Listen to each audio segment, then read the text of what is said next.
Killing Bush, I've got him at gunpoint. They're pulling them out. 911. Advise ready for camp.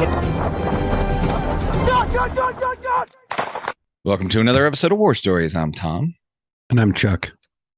And we have been talking about how we have not had a dispatcher on yet, but how important that job is. And so I beat the bamboo telegraph a little bit and I called in an airstrike, and I reached out to one of my favorite dispatchers of all time, Chuck. She worked with me.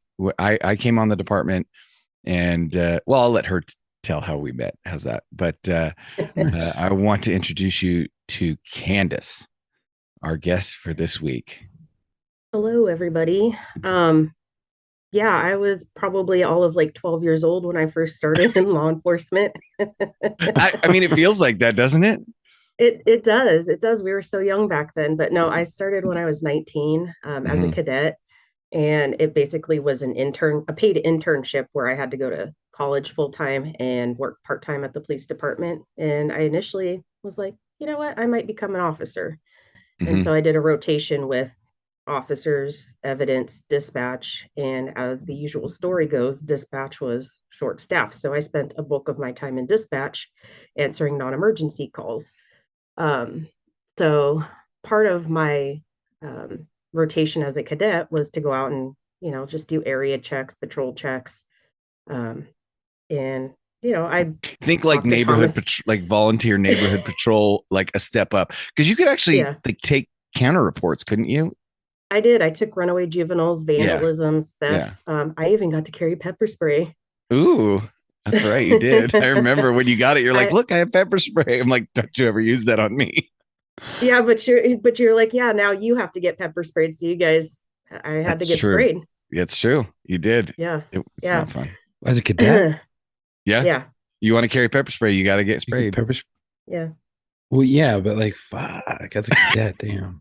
Well, it's that would have supposed to scared be me like, out, and I would have gotten sprayed and been like, I'm never being a cop ever again in my life. The cadet position is supposed to be like a pre-academy position, right? So this is like exposure to and experience in law enforcement while you go to college, and then you pick a career path. And Candace chose dispatch.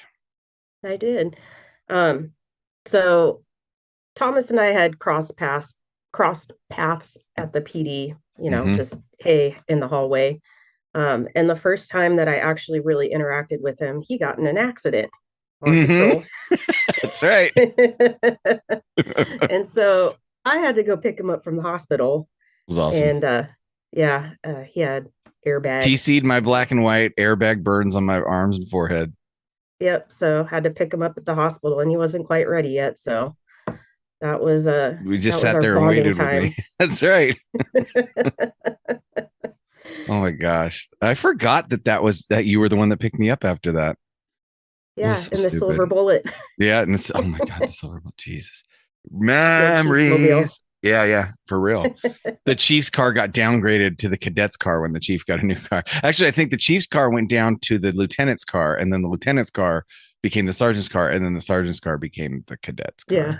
Is how that it really thing was went. a hunk of junk. Yes, it was. Oh my gosh. And then we became friends after that. And I remember just kind of trying to mentor you through the whole process, just because I was like, oh, I like this kid. And I say kid, I wasn't much older than you. I was probably in my mid 20s. Like mid was it? I wasn't. I don't think you were 19 and I was probably 26. Wow, we were young. Yeah, right. Like when you think about it, you're like, oh, yeah, we weren't that, like, compared to how we are now. We're like, oh shit, we weren't that, like, that's not that. That's weird, Yeah, because you're Wyatt's age, right? You guys are the same age, and I'm only 7 years older than him. I think 6 or 7 years older than him. So yeah, it was like I was like, oh yeah, this is a cool kid, but at the same time, I'm still a baby in law enforcement myself, but I felt like big stuff. It's funny because starting at 19, I've always been the baby no matter where I went. But now I'm not the baby anymore. And we've got officers that are 21, like just turned 21. And it's like, I'm a dispatch mom now. Like, it's like, come in for your motherly advice. It's There's the three phases. It's like your dispatch kid, then your dispatch Mhm. wife, now your dispatch mom. Yeah. Did you ever try to talk her out of law enforcement when she was young? No. No, I did. I had a cadet, I guess. She was more like a reserve officer, and she was like, "I want to be a cop." And I was like, "Oh, you do?" After talking with her for about 6 months, I talked her out of it. I did my job. As the proudest moment I've ever had. I talked her out of it, and she's like, "I think I'm going to try for the FBI." I was like, "Do that. You're not a good fit for law enforcement." Right. Yeah. I love that we don't consider the she FBI was- law enforcement. Yeah, she was such a nice Right. girl. I'm like, she just like her whole goal was, I want to get hired and climb the ladder. And I was like, No. please, Yeah, that's please, the we don't wrong- need yeah. any more of those We people don't need you. in Yeah. this No. agency or any other agency for that matter. You should go to the feds for sure. Yeah, they And like she's that shit like, there. oh, and I talked her out of it. I was like, dude, no one will respect you. You will be hated. Everybody that has At least ever you're done that being is honest. not respected. Yeah, Yeah. I know. And dude, she liked me, and I think that's because she had a crush on me, and I had to let her down softly. And I felt I let her down softly. I He felt- means drop her very carefully. I stopped talking to her. Right. Made it Just really ghosted awkward. her. Well, because I was talking to her, and then she kind of like, we were talking, and then I started dating my current wife, and then she hit me up for like a date. Oh. While I was dating her, and I was like, I can't. That's weird. Yeah, I'm Yeah. with my girlfriend, and Yeah. Yeah. Anyways, but I thought that was funny. It was a very proud moment. I just didn't know. Like, I always try to talk like I talked brand her new out of it. I'm so probationers proud. out of cops. Like, I was like, you shouldn't be here. I'd ask them the questions, and if they failed any of the questions that I asked, I would try to talk them out of it. But Like, you know everyone's what? like, Like "Yeah, there's go a for it." certain element of like when coaches beat people up to try to get them to quit the team because then they know that the people that stay on the team really want and Exactly. need and have the heart to be there. Navy SEALs, they try to wash you out and because it's hard, right? So that's the whole point of the academy, folks. Anyway, we're gonna get on my freaking soapbox again about stress academies and giving Anyways. people freaking stress cards. So Candace became a dispatcher, and now you've been a dispatcher for what, like almost 20 years, right? Almost 20 years. Yep. And I cannot stress, guys and gals, the importance of good dispatchers enough because I've worked with Oh my God. Don't even get me amazing. started. I've worked with some amazing, phenomenal dispatchers, and I will just do the romper room roll call and say Jeannie and Candace and Shannon and Kelly. And then there's the other ones who I'll be nice and not name, who can FO. I Dude, literally, dude, I had a dispatcher tell somebody else I send Thomas to all the shitty calls because I don't like him.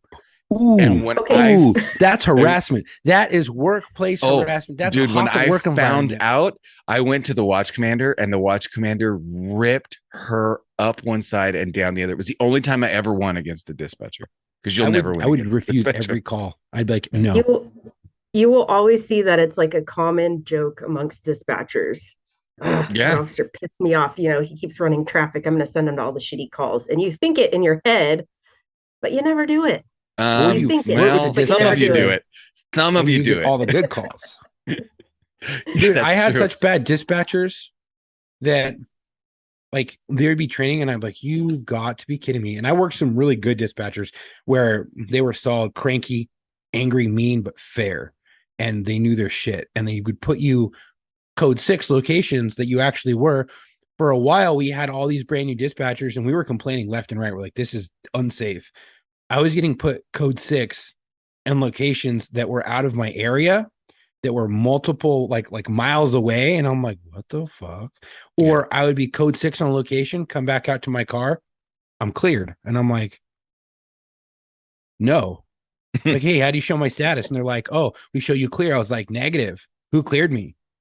Oh, well, we cleared you. I was like, why? I'm still code 6 here. I'm an active investigation. Put me code 6 back. And I'm like, that's Like if I get into a fight and I need a help call and I can put help out, and the only thing I can get out is help, no one's gonna know where I'm at because you cleared me. And everyone's gonna be like, oh, well, It's going to take them a minute. If they're good, they're going to send people to your last known loc. But if they're good. Dispatchers were so bad. They were on training, and we were like, the moment we found out, we're like, okay, now we're going to start working you hard because we want you to wash out. We want you to leave because this is unsafe. You're sensing a theme. And but it was everybody. It was the whole like division. Yeah. Everyone was just going hard on him. And then we had a liaison come into the station, and she was like, "Hey, I know you guys are upset." We're like, "It's beyond upset. This is unsafe. You guys need to get your shit together, and the trainers need to start training. And these trainers shouldn't be just off training because that's what they started doing because they were so understaffed." Yeah. And I was like, no, bring back the old salty ones. That's who we want. We want the angry ones. Yeah. I like the angry dispatchers. The thing. It's like, where the hell are the trainers? We train where you can make your mistakes, but if it's an officer safety thing, I'm going to step in or I'm going to fix it right away as a trainer. I'm not going to just be like, we'll just let it pass. If you put someone out on a traffic stop and the location's wrong, and be like, okay, shots fired. Where's that person at? Oh, they're here. No, that's not what they said. Right. I like to phrase it like that, so it kind of ingrains in them. This is not just, they'll it's not me being nitpicky. Right. Yeah. It's like shots fired. Where's that officer at? So there was something, it's similar for training officers and I had it done to me. My dad had it done to him. Good training officers will do it this way, which is not, hey, where are we? Oh, I don't know. Okay, go run back and look. And then you drive away and make them run and catch up with the car. No, I would pull over. I'd turn the car off, black the car completely out. And then I'd look at my trainee and go, I've just been shot. Where the hell are we? Mm-hmm. And the look of panic on their eyes, be like, well, Matt, now you need to go find out where we at because we used to hit corners, start hitting corners really hard and like speeding up. And my training officer did it to me for the first time, and I was like, "What the fuck? What is he doing?" He would just start hitting these streets, and I'm like, "Oh shit! What like? Did he see something?" So I start catching the signs like off the back of my like just out of pure panic. Necessity, and I'm like, I don't know where the fuck I'm at. Like, right, dude, what's going on? Why is he driving like this? And then he just starts. He yells at me. He starts put out the pursuit, and he's like, and I go to grab the mic, and he's like, "No, bitch!" Like just verbally, streets. Like I'm testing you. And I was like, oh shit, I thought you saw something. So I start putting out all the stuff because I was paying attention. And then he would do the same thing. And I do that too with my boots. Yeah, that's important. Candace, you're talking about if it's a safety issue, it can't be like you can't let it go. Or you can't they'll figure it out. No, you have to nip that shit in the bud. It's not like, oh, you forgot to put the car away properly, or you forgot to no. This is big people stuff, It is. It's, stop it where it's going to have life or death ramifications. It's not like, oh, you forgot to get the caller's last name. Like, don't forget that next time. Right. No, this is like, I'm going to give you real world consequences, scenarios. I'm going to make you understand that, when it counts, it really does count. So with you, let's start here. If you were to pick the biggest thing you would want police officers to know that maybe don't understand, maybe they're not paying attention, what is the biggest thing you would want all your cops to know about how to treat dispatch or what dispatch deals with? I think just patience. There's a lot of agencies that work one-man dispatch. And with everybody being short-staffed, that's kind of where we're at right now. And just because you don't see a ton of calls on the board on your MDC doesn't mean that we're not getting our asses kicked. We're getting 911 calls for other agencies that we're transferring through. We're getting calls for the ambulance company that we're transferring through. We may have an officer on the phone that's asking us to do, can you run a criminal history? Can you run this car? Can you run vehicles registered to? And you guys aren't the only ones on the radio. Wait, so the agency that you currently work for, the officers don't have the capabilities to run a criminal history in their car? No. That's wow. So you can do it. I was trained in it. So I was trained how to run a criminal history, but for us, and I'm sure it's the same at your current PD as when we were together, you can run wants and warrants, you can run driver's license, you can run registration. You can even run, in California's CLETS, you can run a basic, NCIC check for, wants, warrants, firearms registered to, restraining orders, blah, blah, blah, blah, blah. But to do an actual criminal history, because of the requirements, we have to have a case number. We have to run it at the station. We have to log it. Like criminal histories are running someone's actual criminal history is a big deal. You can't just be like, hey, run a criminal history and read it out to me. Nope. So we have two ways to do it. One in the field through a system called Cheers, where you just pop it up and you can put the shit in, and then it works. You may not get everything back, but you get most of it. I was going to say that's probably how they get away with it, because it's a system that gives you an abbreviated criminal history. Yeah, and then the one, you have to be trained for it, and then the one in the at the station, which is through Next, we're all trained. We put our serial number, password, and then you run everything. You can. Yeah, see, we had to have a specific case number associated with why we want, because criminal histories are so restricted. They'll audit us. Mm-hmm. Yeah, no, we would be able to run it to get the case numbers, and then from the case numbers we could check each case and pull up all the reports on the screen. And it was like that weird, is that only internal? All green letters. Is that only internal? What do you mean? Is that only interdepartmental, right? Like you could only run interdepartmental reports? Because we could do that. We could run. Okay. I could run shit from Ventura County, different states, but when you get to different states, they're obviously not inputted, so you have to call over there to be like, "Hey, show me that report, fax to me," but you get all the shit from the state. No, I'm just talking about running the basic rap sheet, right? Yeah. Oh, I get. Yeah. No, I could do that easy. Yeah, we couldn't do that. That was very difficult to do. Yep. Very difficult. Oh man.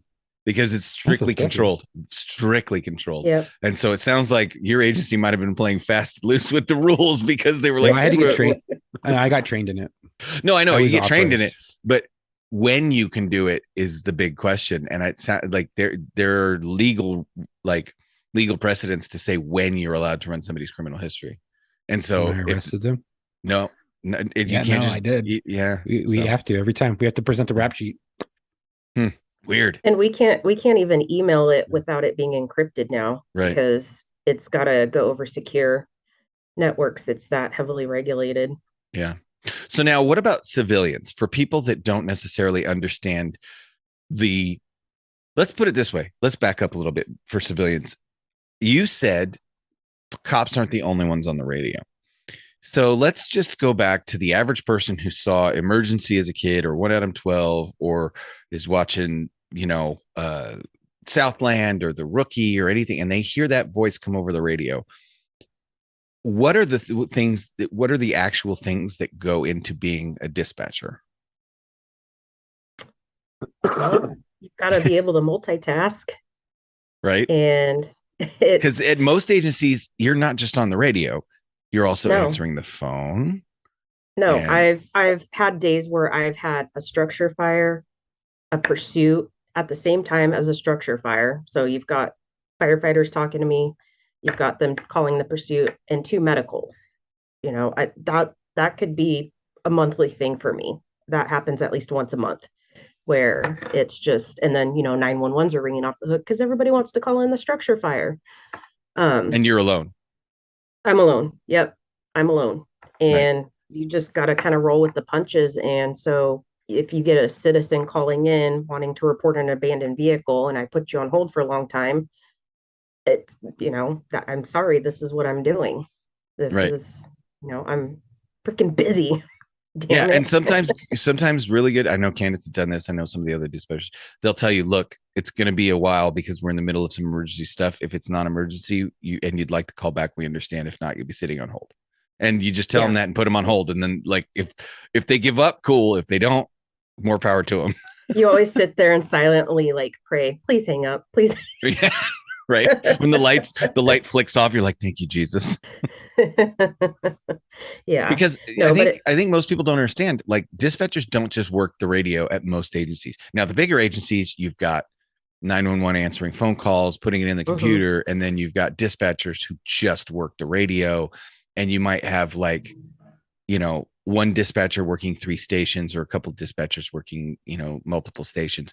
But you're talking about, you don't work one or 2 stations, you work multiple agencies, right? So our dispatchers, when we were working together, and I'm sure at your agency, and I would be willing to bet a lot of agencies, for example, our local PD, the dispatch center is a contractual dispatch center that covers the sheriff's department and 3 police departments, as well as all the fire agencies and medical agencies. So you're talking about, if there's 2 people working, those 2 people are covering the phones for 911 and the radio for 4 or 5 fire agencies, 2 medical agencies, and about at least 3 law enforcement agencies at the same time. Yeah. Yep. That's exactly what it is. So now, how does that, because a lot of people, especially cops, I know cops that are like, that dispatcher gave me this, that, and the other thing. We've talked long and hard about good dispatchers put out what they have to like glean information from, it's almost like interrogation of the caller, right? Yeah, definitely. Yep. It's, they want to tell their story, just like when you guys get on scene, what happened 12 years ago that led up to, and each year after that 12 years, what led up to what's going on today. It's like redirecting. Okay, I understand that. However, what is currently going on that you've called 911 for? Oh, I just got punched in the face by my boyfriend. Yeah. Okay, great. Why didn't we start out with that? Yeah, we didn't need the history of your bad relationships. We just need to know what's happening today. Exactly. And, there could be a full-on disturbance in the background. And, okay, stop engaging with him. I need you to get to a separate room, and I need you to tell me, do you have any injuries? And it's, some of the deputies and officers are good about just going en route, and they're like, okay, this dispatcher's going to get me the information I need. I know they necessarily don't have it at the time of dispatch, but by the time I get there, I'll have what I need. And then you get some people that are like, can you ask him this? Can you ask him that? Can you ask him, what color socks are they wearing?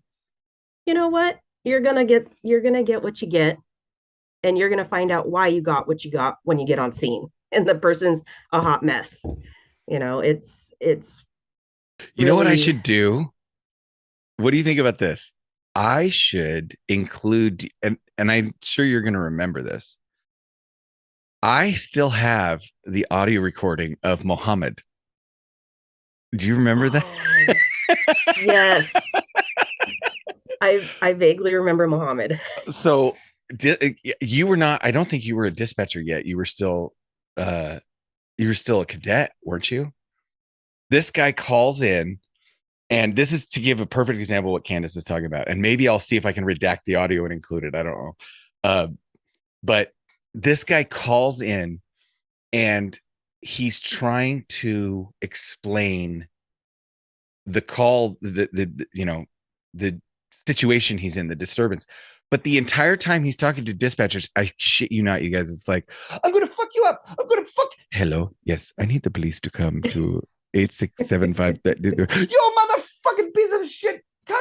So there's this guy Dan and this guy Zach, and they are parking. You fucking asshole, piece of shit, dude. It's like 7 minutes of that, and I ended up actually going to the call, and then I didn't hear the audio until much later, and it is the funniest, like most perfect example of how dispatchers can have to deal with. And it was one of our fellow officers that ended up, she was in dispatch eating, of course, and she ended up taking over the call because it was a much bigger call than, like, it was like, holy shit, I don't even know how to deal with this. Do you remember that one now?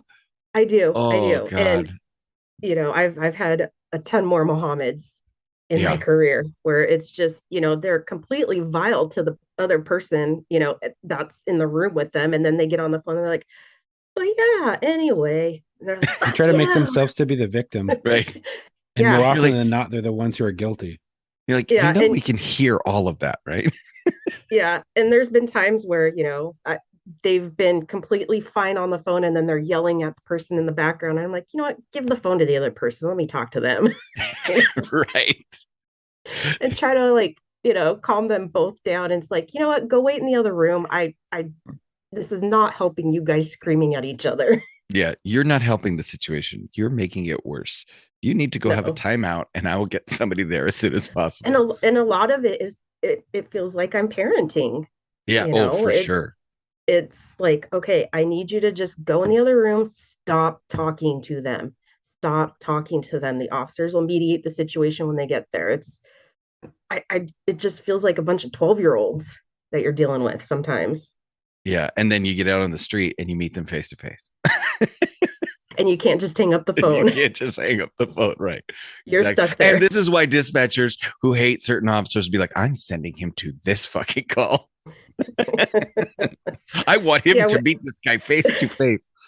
I always buy those 415s. I love them. No. It's just, when you know the guy's a douchebag. I love the four. But now, is the inverse true? Do you know, like, oh God, this call is going to be a shit show. I need to send so and so because the rest of the shift can't handle this, or they don't know what they're doing, or they'll fuck it up.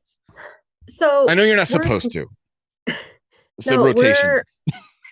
we're a small enough agency where if it's going to hell in a handbasket, the next person up for the next call gets it. However, more than likely, 99% of the time, the rest of the shift's going to go because we usually only have, 2 to 3 officers on duty. So everyone's going to go. That's and it's wild. that combination of experience out in the field that, get them through the call, and whoever ends up taking the call, the report, Mm-hmm. that's decided out in the field. But I do get calls where if it's a mental health issue, I know there's one officer that may have a rapport with the person and may be able to get them, to calm down. I might take them, go out of rotation and take them and send them to that call. But typically it's all hands on deck when it goes sideways. Yeah, of course. And it's going to go sideways, as we like to say. It always goes sideways. It does. So now let's just get into some of the craziest stuff that you've dealt with as far as calls for service and stuff you've had to deal with in dispatch. I know there's one particular incident we might want to get into, just so people can understand. We talk about on this show, we talk about cops or firefighters that go to the scene and patch somebody up who's dying and ship them off to the hospital in an ambulance. And then they go home and they'll tell somebody about their day. And they'll be like, yeah, this guy was all fucked up and he was bleeding to death. And we put him on the ambulance and he went to the hospital. And then people look at you and they go, well, did he live? Did he survive? And you go, I don't fucking know. Right? Like, yeah. It's a weird, and we've talked about, we should probably be as a collective group, we should probably be better at making sure we do get the closure on some of those things, because emotionally, for our own well-being, it's like, oh, did we make a difference? Well, yeah. Finding that stuff out is probably good for our souls to know, yeah, we did make a difference, in a lot of these cases that we move on so quickly. We're like, fuck it, I don't care. Yeah, I'd say law enforcement gets more closure than probably fire. Most, just for the simple fact that if someone dies, we go to court. Go. Well, and we go to court too, so we get to see like the adjudication of it. So the fire department's never go to court, right? And I'd say dispatchers probably get the least amount of closure, especially when it's crazy. Gonna say. And I always get those calls. What happened?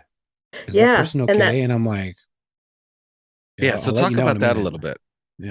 Yeah, it's interesting because you'll, you get the medical calls, and those are the ones where I don't really get closure because the way things are formatted up here, we don't know if they die at the hospital. We're not responsible, even if it's within 24 hours of arriving at the hospital. We're not responsible for taking the death investigation.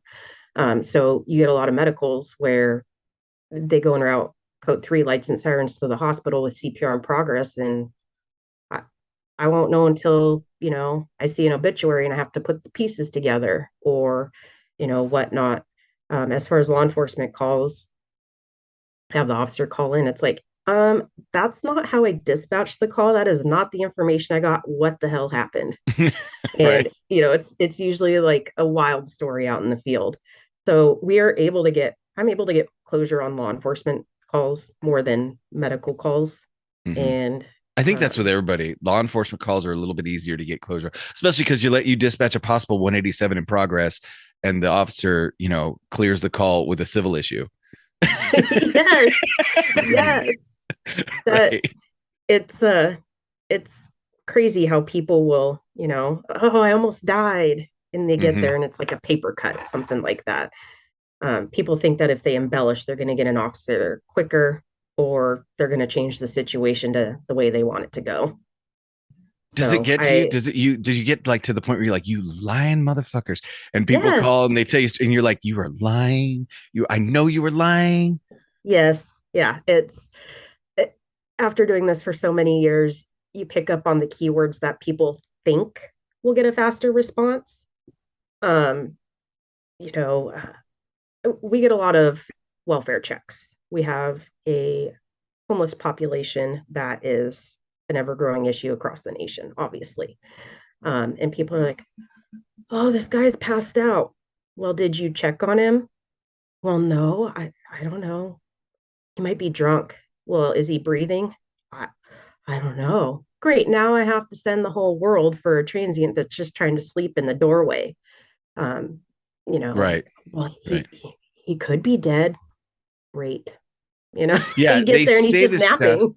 and they're Yeah. too dumb. And some of that stuff, I think, is they're too dumb to realize the ramifications of what they say.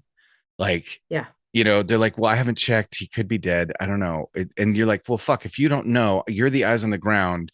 Like, Yeah. go poke him with a stick, Yeah, something. Like, exactly. It's frustrating because you have not checked on him, you haven't yelled at him. You could yell at across the street, "Hey, are you okay?"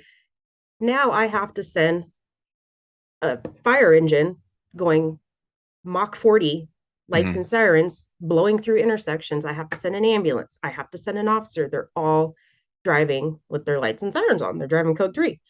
And that ups the ante for potential accidents. And had you just poked him and said, he could have said, "Fuck off, I'm napping." Great. Now I'm right. not putting citizens at risk because Or you don't officers or want to check on them. firefighters. Yep, officers, firefighters.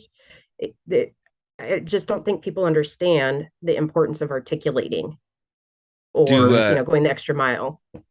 do you ever experience the coppers and the firefighters getting shitty with you because you keep dispatching them to these bullshit calls, and then you have to explain to them, look, this is how it came out. I there's nothing I can do. I don't Or are they pretty good about it? they're actually pretty good about it. So speaking of people getting shitty with me, so that's actually how I met my husband. He was getting shitty with me. Um, Yep. Candace's yeah, husband used to be a deputy, and she used to be a dispatcher at the sheriff's department where he was a deputy. So, yeah. So he was on a coroner's case at the hospital, and he was with his partner, and calls were stacking up for his beat. And so he calls in asking for a case number. And I say, "Here's your case number. And P.S., you have like 6 calls pending." And he's like, "Well, what the fuck do you want me to do about it? I'm stuck on this call." And so I was like, God, what a jerk, thinking to myself. So as soon as I hang up the phone, this is back when we had handsets. And so I was able to slam the phone down and just be like, "Oh, that fucking guy, he's such a fucking douchebag." God. how all good relationships start. Right. And then, a year later, oh, we're dating. And so, you know, I get it on his end. It's like, well, what do you want me to do about it? I know you can't do anything about it, but You were you just know, giving him in the information. Just yeah, yeah, I always used FYI. to love it when dispatchers would start stacking my calls when I was on a call, and I would have I'd be so happy when I'd get back in the car. I'm like, fuck, that's a lot. And I'm like, just wait for it. And I'm like, hey, I'm gonna be honest until further. I need to sell all those calls back. And they're just be like, oh, like you just hear the hate in their voice. I'm like, reassign them. There is no way I'm clearing those. Like you need to reassign them. And every once in a while you get a crotchety one to be like, well, you need to talk to the watch commander. I'm like, all right, well, which ones do I need to talk to him about? Yeah. These three. I'm like, all right, we'll sell back all the rest. I'll get those reassigned. And I'd call like, hey, there's no way I have a body. Like, this is a long investigation. This is what I got. He'd be like, all right, what are the calls you need to sign? And I'm like, blah, blah, blah. And he's like, all right. And he just put them out over the radio and you're like, fuck yeah. But so something. Oh, I'm sorry. Go for it. There's nothing worse for a dispatcher. You can ask any dispatcher. We hate calls and pending. Like they just nut us up. Seeing them down there waiting, like I like my screen clean, or I like my screen being heavy on the top. Little OCD. Yeah. Oh yeah. It's you can ask any dispatcher, do you like pending calls? Hell no. We will give it away to anybody to get it out of our CAD. So that's one of our OCD habits. And I don't know anybody that just minds the calls down there. But Officer Time's handling them. Yeah. I hate Officer Time. He's my least favorite officer. Because like, who handled that? Officer Time did, dude. What are you talking about? What are you talking about? They're gone upon arrival. I don't know where they went. All right, cool. I hate that guy. So is there any particular dispatch call or story or incident that you want to share that really can kind of give people and I don't know if you want to talk about the one I'm thinking about, but I know you've been behind the microphone in the dark for a lot of crazy shit. Yeah, actually, my husband was in an officer-involved shooting, and long story short, I hear shots fired, and no, long story long. That's what we're here for. No, I don't. No, if you're gonna bring it up, you got to bring it up. Let's get into it, because I know it, but I know the story, but well, it's following robbery suspects, they get in pursuit. They finally pull over. Well, they crash, so I guess technically they pull over. And you guys were already married at the time, right? Yep. And our we had a baby at home. And it's really weird because I was working radio that day and I was able to detach myself, and the only nervous tick I had was my leg bouncing up and down during the whole thing, and just kind of was like, okay, well, whatever happens. I gotta be professional because it's not going to help anybody out there if I'm not. And I hear, shots fired, and like, okay, well, you're going to tell me if anyone was hit, who was hit. It seemed like 15 minutes before I found out. It was really like, 4 minutes or something. And it was suspect down. And I'm just like, okay, well, that's that. And John had called me and he's like, I'm okay. Okay, great. Get back to work. So it's you got calls stacked up. I should have said that. P.S. You have 6 calls pending. Yeah, no, but I don't have the time to worry about, oh God, I hope my husband's okay. I hope my husband's okay. It's just do your job. But it doesn't go automatic away. Mode. But here's the thing, it doesn't go away, right? It's postponed trauma, right? Because you were still there, you were still in the moment, you were still experiencing this event where your husband is out there doing his job and you're in there doing your job. Like I said, behind them, they operate behind a microphone in the dark. It's like being a radio DJ. You don't see anybody, right? You don't, like, the only time you see people is when the coppers come to the station to bring you a coffee or a Red Bull, or when freaking the watch commander or another dispatcher comes in. Other than that, it's like literally like being some late night DJ working in a booth on the overnight shift talking to air, right? Yeah, and all you have is your imagination. Right. It's your imagination to visualize things, and that's how a lot of us function. Visualizing what's going on out in the field. And it's not often we get to see body cam footage on how things went down. So all we have is what we're making up in our minds. So in this incident, you've got 4 minutes roughly of focusing and doing your job. But you compartmentalize. Well, that's the whole thing. You have to put it in a compartment, but it's still there. Mhm. It's just in a compartment. So at some point, whether it's 5 minutes after the call is cleared, or whether it's 5 hours after the call is cleared, or whether it's Mhm. 5 minutes after you get off shift, or whether it's 5 years after you retire, you have to open that compartment and deal with this moment in your life where you had to ignore the fact that your significant other was in a fight for their life and you had no idea what was going on with them for a not insignificant length of time. Yeah. Yeah. I think I compartmentalize very well. And it's, we were able to talk about it after obviously he came home late, and we talked about it. And I think that's how I processed it. That's how we processed it. We just talked about it together and Debriefing it. debriefing it. Um, there's other officer involved shootings that I've been involved in where I'm still like, what the hell happened? We had one within the past few years. I had just gotten on shift and I was across the room, about ready to walk to my console. I got my headset and my partner, said, "Hey, this is what's going on. We're working a burglary in progress." And all of a sudden, I just hear shots fired over the radio. So I don't even have my computer set up. I don't know where the hell this call's at. And I just start dispatching the fire department, calling medical, and I'm like leaning over my partner's shoulder, looking to see where I'm sending these people, and I have no freaking idea. And the law enforcement aspect of it, they were good enough to invite us to debrief, but dispatch is short staffed, can't attend the debrief. And I'm still like, what the hell happened out there?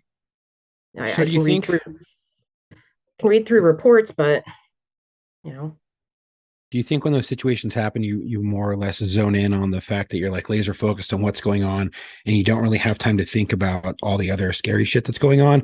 Yeah. Or does does your heart just drop to the pit of your stomach and then you just start going?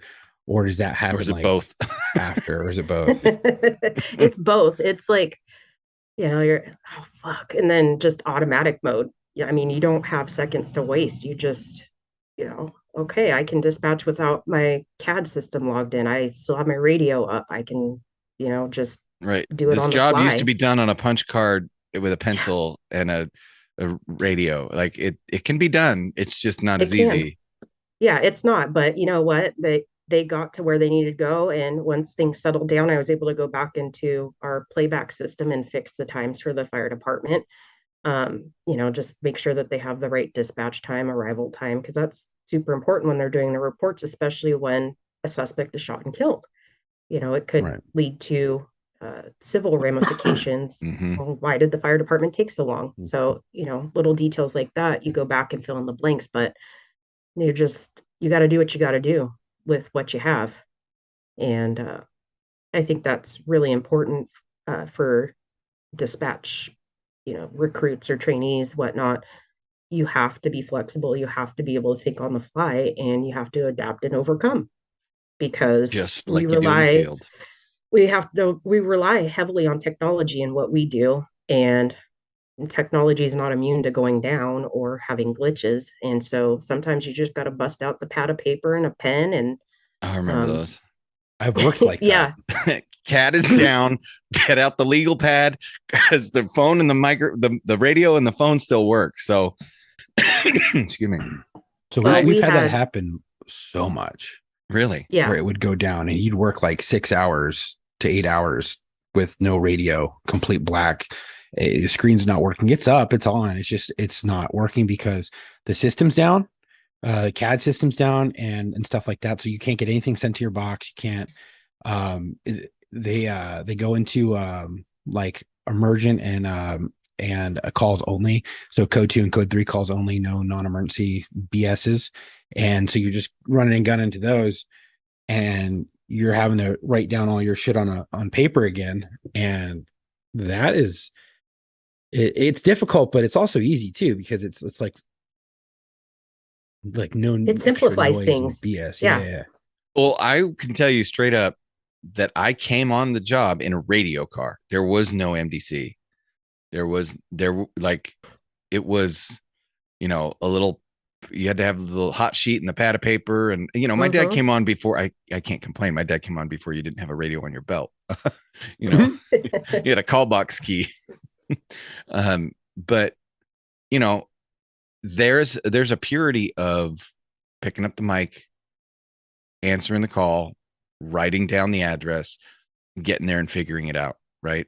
There's a lot more that goes into it. Yes, it's a lot better in the long run when you have CAD and you have the timestamps and you have the ability to track things. And, technology is great, but like I said, there's a purity to the flying by the seat of your pants and doing the job the old school way. Yep. It simplifies things. And it's like, you know what? This is what you're getting. And I'm sorry I can't run the person. Sorry I can't, get you better directions to where you're going. Figure it out yourself. So my people who've listened to the show long enough know that my mother was a dispatcher with the Los Angeles Police Department. She worked with the voice of the radio for One Adam 12, Sharon, and was trained by her. And she spent several years there doing that job. And it was literally just radio and, punch cards and all that kind of stuff. And they used to dispatch for the longest time. And Chuck, I think you've heard about this stuff, and probably from your dad, the days of unknown trouble, see the man, corner of walk and don't walk. Mm-hmm. That's it. That's what you got. Their call came out. Somebody at the corner of, First and Main said, I need a cop. And it was unknown trouble, see the man. That was it. And you go and figure it out. Yeah. And honestly, even in the days of technology, you still get calls like that because you have a uncooperative PR who just calls and then hangs up, and then there's no callback. Callback is not going through. And so you often would get stuff like that, not as frequent as, back in the day, but you would get those. And especially when shit would go down, you'd get so little information because they would call in real quick and they wouldn't have anything transcribed, and then just be like, I don't know. Well, and that's why I love the mantra that I was taught by one of the saltiest of Jim. You remember Jim. All I have to say is Jim. And he looked at me when he had so much salt. His mustache was salt and pepper, he used to say, whenever possible, arrest the RP. And for those of you that don't know what that means, Chuck's agency, some agencies call him a PR, the person reporting. Some agencies call him the RP, the reporting party. Or hell, go to the East Coast and it's like what they have, the complainant, right? They have all kinds of terms. But whenever possible, arrest whoever called the cops, because that'll teach them to call the cops in the future. Oh my God. But what's funny is I thought when he first said that to me as a very young, copling with water dripping out from my ears, fresh out of FTO, I thought he was being just salty, right? But I didn't realize how many times you will get the chance and you will be arresting the person who called the cops, because so many times the person who called the cops thinks it's one way. Like, right, they're like, it's clearly chocolate. I called them and first. You get there and you're like, motherfucker, it's vanilla, and you're going to jail. Yeah. They always have the same answer. I called first, though. It don't matter. It don't matter. It doesn't matter. You're just trying to get ahead of it. Exactly. You're in trouble. But I think there's an element of that too. I think there's an element of people that are like, oh, I'm gonna get the cops called to me, so I'm gonna call the cops and I'm gonna tell them what's up. Motherfucker, we're not stupid. We're going to get out there. We're going to hear the story. We're going to know you're full of shit and you're going to go to jail. Or even better, it's a civil issue, or it's something that didn't need the police involved to begin with, but the RP has a warrant. And the only reason you're there is because they called on something stupid. And you're like, so this is a civil issue. You're going to have to deal with your neighbor directly about where they park their car. There's nothing we can do about it.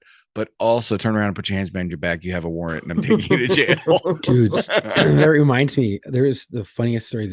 This fucking transient would always come in and try to like make complaints on cops. Like, like looking at the wrong way, like just constant bullshit. And so she comes in one day and she's making like this big stink about fucking officers, and she just hates cops, right?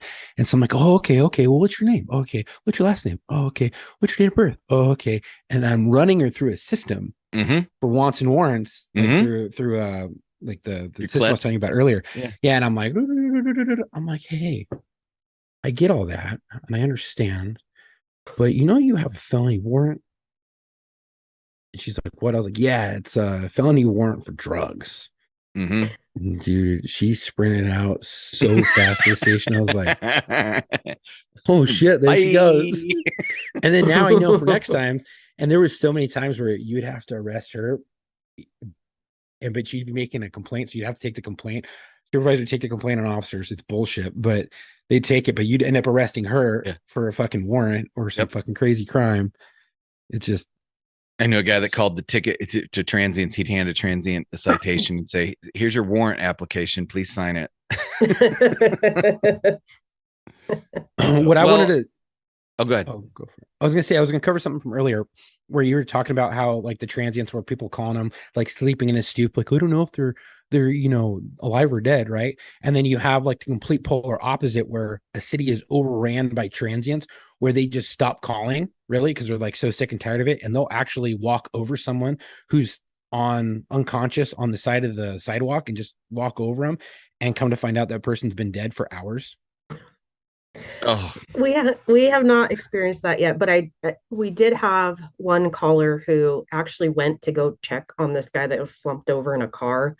Because he was at a stoplight and he looked over and the car's parked and he's like, oh, that doesn't look like. So he flips around the block and parks and he goes and checks on the guy and the guy's not breathing. So he pulls him out of his car and starts giving him CPR, but he was dead. But it's like, see, this is why you need to check on people. right.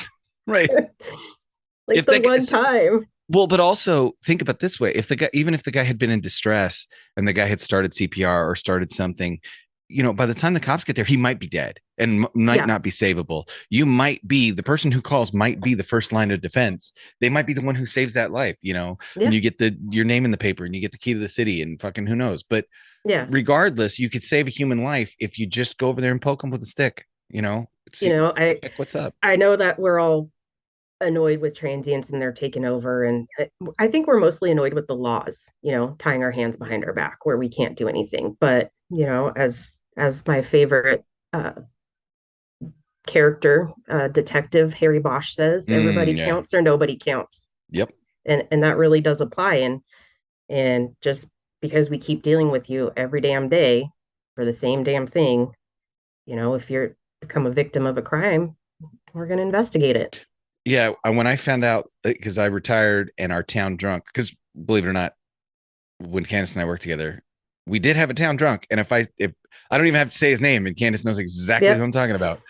And Tall, lanky man. Yeah, with missing a couple fingers. Yep. And I had the town masturbator. right. See?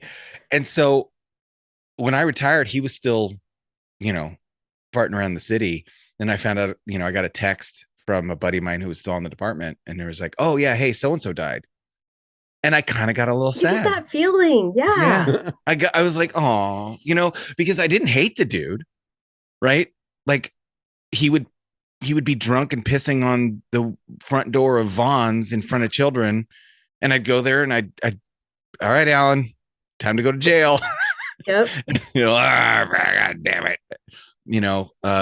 One time we switched out his vodka with water just because he was always going to try and get one more drink before he went to jail. And so the officer poured out the vodka and he was like, where's my drink? So she filled it with water and handed it to him, and he'd spit it out like he had just been poisoned.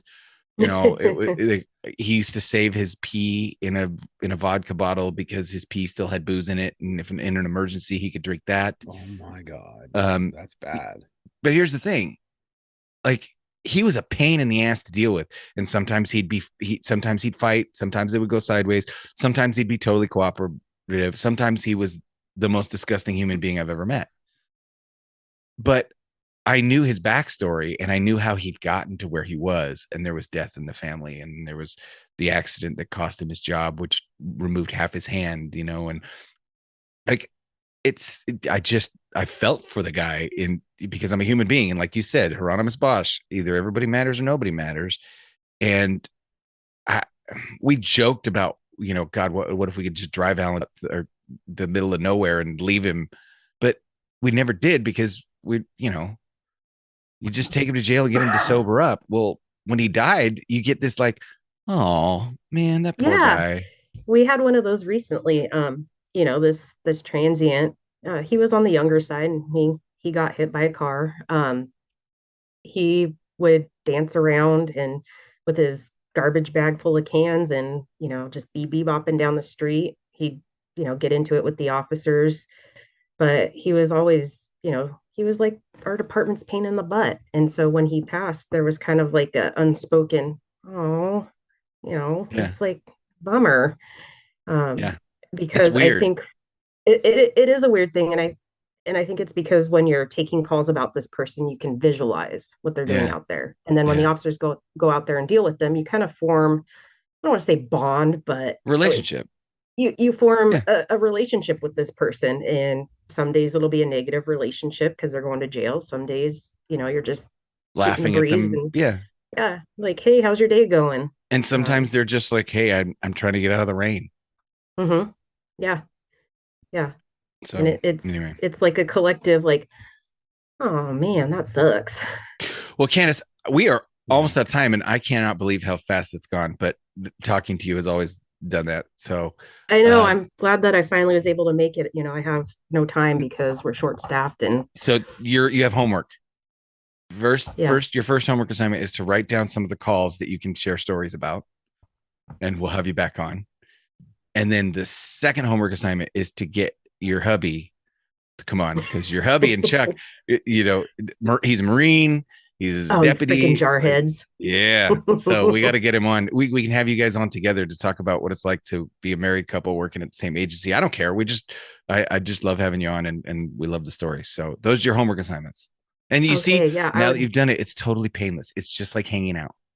It is painless. And I thought I'd have to use my husband as a crutch the first time. Because, he likes to talk.